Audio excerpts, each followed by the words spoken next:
we're going to talk about how you could play a song called One Way or Another, and I'm kind of working off the One Direction version. But if you wanted to follow the Blondie version, you could actually take most of this actually and kind of move it to capo 2, which is kind of an interesting thing because at the end of the One Direction tune, that's exactly what they do, is modulate it in the key of D major. But we're going to start off with kind of that main riff around the C note. And you could kind of work this as just kind of a lick idea, kind of an 8th fret on the low E string. And then we do some more of that. And then we do some more of that. And then we do some more of that. And then we go into a cool little chromatic line where we play 8th fret on the low E for a C note, 7th fret for a B note, 6th fret for a B flat note. And then we go to an A note and kind of do that same lick. So we kind of play a lot of that 5th fret on the low E. And then we kind of move it back up, kind of an A sharp. I know I'm calling it B flat, A sharp. And then we go to B on the 7th fret, and then we go back to the 8th fret and kind of start that over again. So it's all about kind of that little chromatic run of kind of the C note idea. C, C, B, B flat, A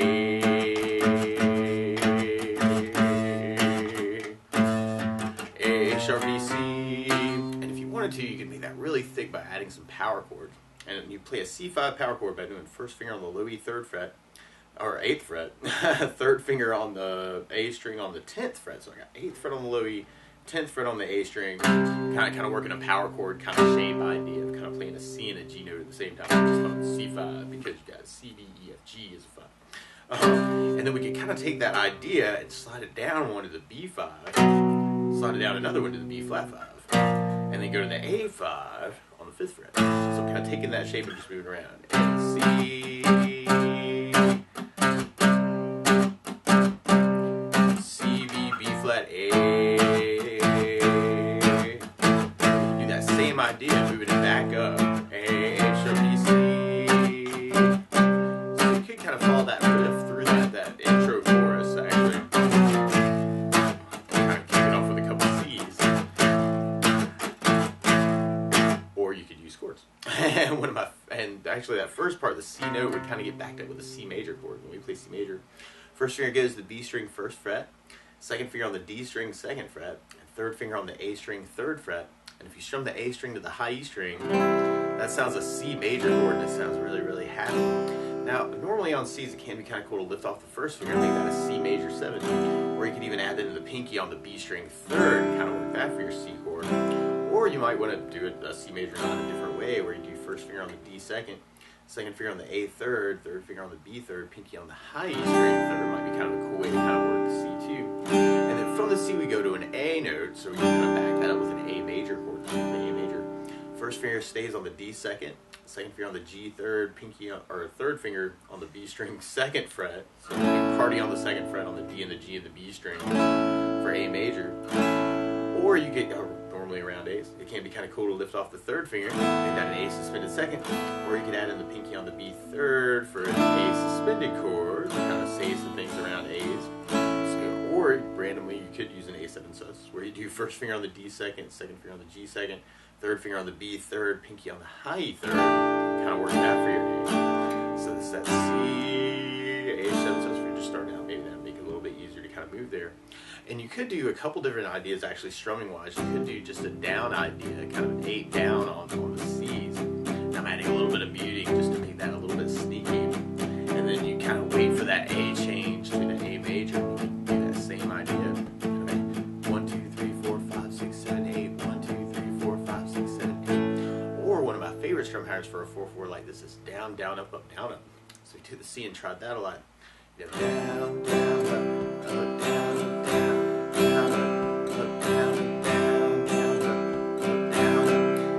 That through that chorus form, we'd have the C, chorus C, gonna C, da da da C, A,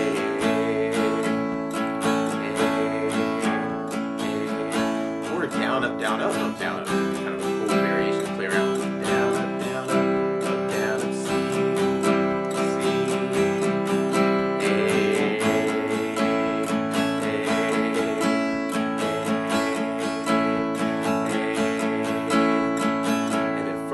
C, then we go into our first verse.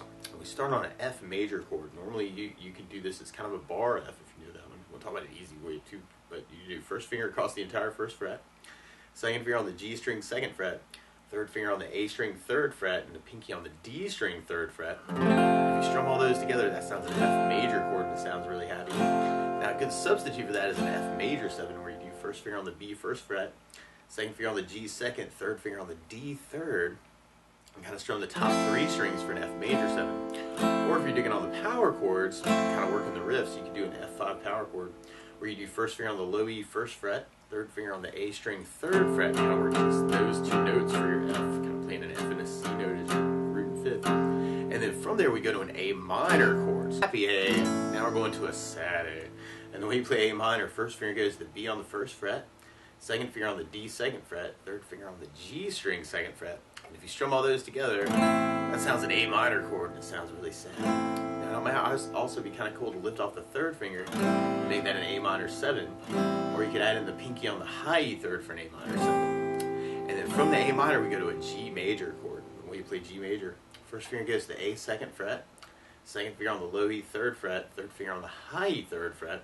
And if you strum all those together, that sounds a G major chord, and it sounds really happy. Now, you may also want to think about putting the third finger on the B third, pinky on the high E third, and working that for your G major. And then from the G we go to an E minor. Normally you do this first finger on the A second, second finger on the D second, or you could add in the third finger on the B string, third finger on the high E string for an E minor 7 chord. And then we always kind of repeat that back to the F, back to our A minor, back to our G. And if you're digging on the power chord idea, you could make that G a G5 by doing first finger on the low E third, third finger on the A string 5th fret. And for the E, you could do an E5, where you could do open E and second fret on the A string. Or you could even go to 7th fret on the A, 9th fret on the D, and kind of use that for an E5 chord. And then from the E5, we go back to our F, but then we go to a D minor chord. When we play D minor, first finger goes to the high E on the 1st fret, second finger on the G string 2nd fret, and third finger on the B string 3rd fret. And if you strum the D string to the high E string, that sounds a D minor chord. It's very sad. Now you could also lift off the first finger and make that kind of a D suspended chord, or suspended second, or you could add in the pinky on the high E third for like a real D sus and kind of say some things around the D minor chord. Or you could do a D5 power chord, or you do first finger on the A 5th fret, third finger on the D string 7th fret for a D5.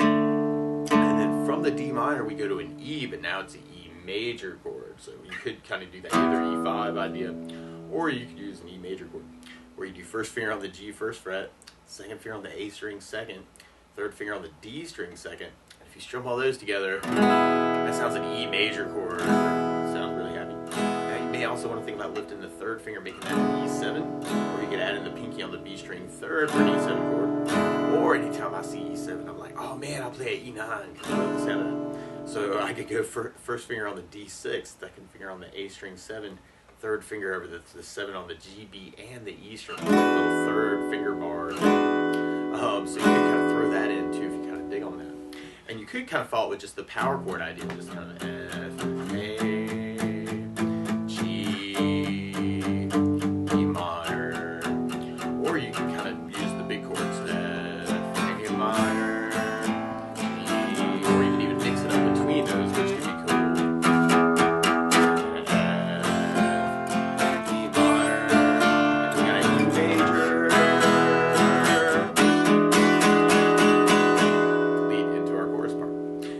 Is just like our intro. Actually, you may want to go back to that C idea. Actually, kind of that working that low E string, kind of working that riff with the power chords might be cool. Kind of bring that back for the chorus. Or something else that I like to add to a song like this too is bass notes. And a lot of times on that first down of the down, down, up, or the down, up, down, up, you can throw a bass note in for the chord. So on the C you'd have the A for the bass. On the A major you'd have A for the bass. On the A minor you'd have A for the bass. And on the F you'd have low E for the bass for the bar F. And D string for the F major 7. On the G you'd have low E for the bass.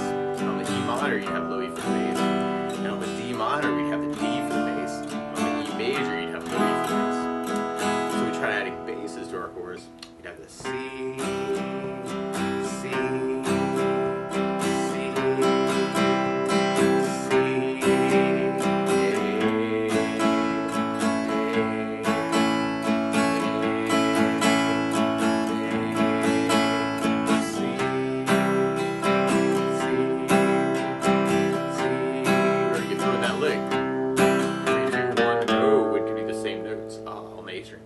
you could go 3, 2, 1, oh on the A string if you wanted to get that lick in. It's kind of a bass, down, up, 3, 2, 1, oh, A, down, up, down, up, A. And then we'll reverse those notes actually on the A string to get back if you want to. Same with the bass, down, up, oh, 1, 2, 3, down, up, C, C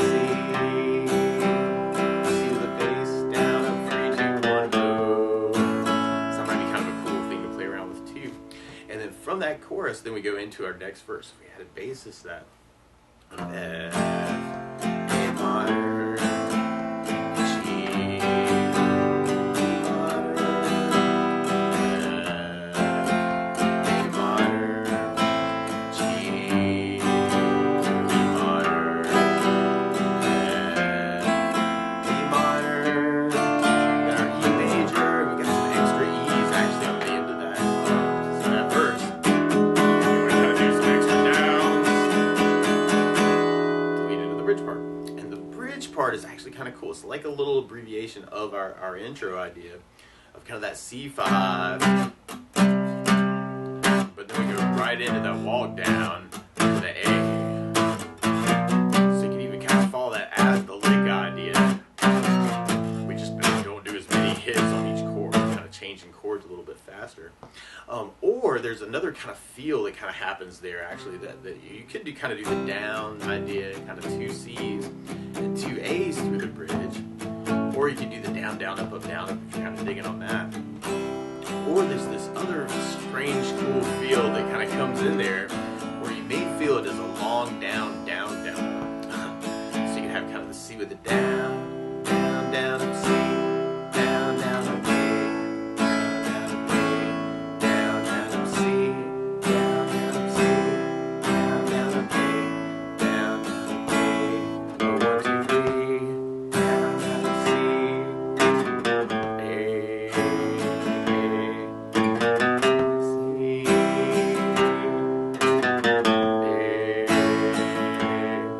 so we're going to kind of play around with that too. That might be kind of cool. And at the end of the bridge, we kind of have almost like a big down up, and then we kind of kill it on the A chord at the end. So we're going to kind of play around with that.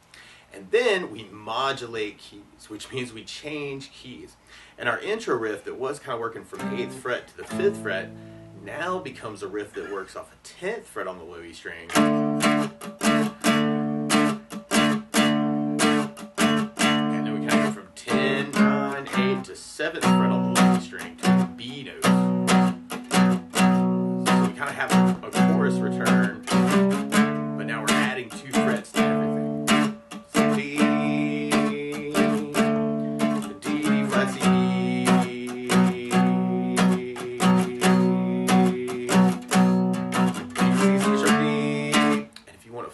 that chord-wise, actually, you could kind of do that by playing a D major chord.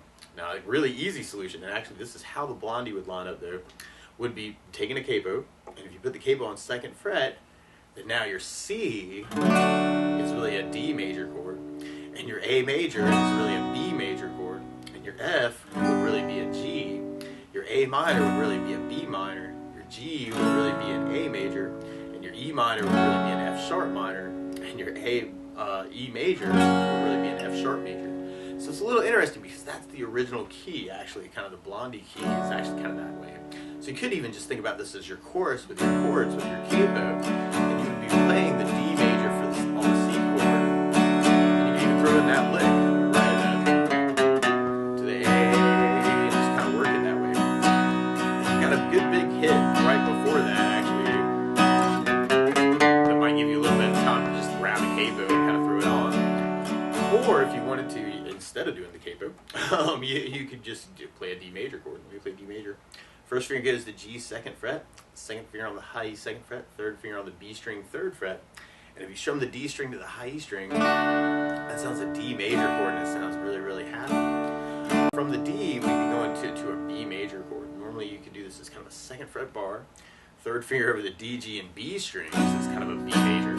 And actually, if you kind of dig on the bar shapes, you can even play the D by taking that shape and sliding it up to 5th fret bar, 3rd finger over the D, G, and B on the 7th fret for a D major. And if you're kind of digging on the riff, actually, that could be a cool thing to try with the chords too. now it'd be like a 5th fret idea.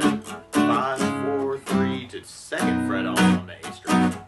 So our notes are kind of on the A string now with the lick. 2, 3, 4, 5.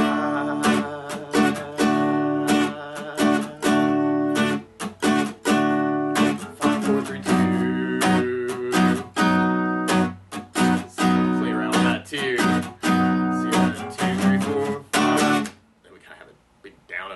Push at the very end of that last chorus.